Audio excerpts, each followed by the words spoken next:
Of course, Direk Chris, anong aasahan namin para sa this year's Pure Gold Cine Panalo Film Festival?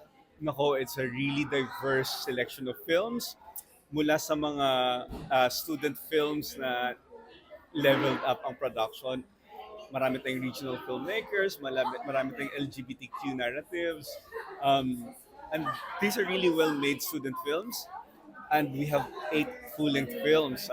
Dalawa dito are commercial films. Isang documentary on West Philippine Sea na napaka-exciting.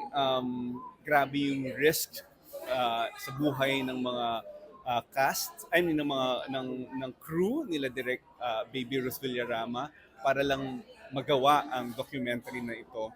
And then, syempre, meron din tayong mga ibang mga art films and iba pang mga pelikulang papatok sa iba-ibang mga panlasa ng Pilipino. For the record, Direk, ilan lahat yung entries at gaano kahirap mapili yung 8 full-length features? Oh my God. Sa dilig pa flashback sa akin yung 141 full-length scripts na binasa ko.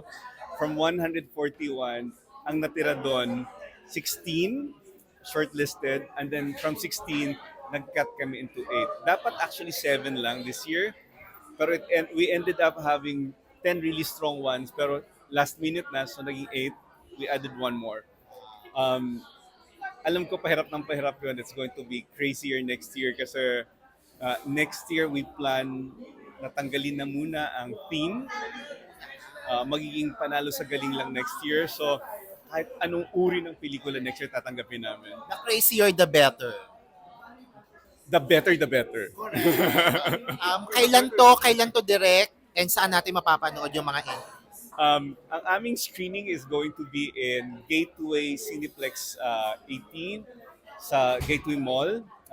It's going to be on March 14 to 25. So dapat abangan because ang daming pasabog.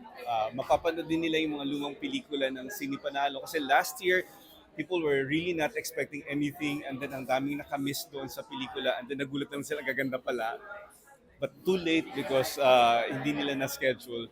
This year, may chance silang mapanood.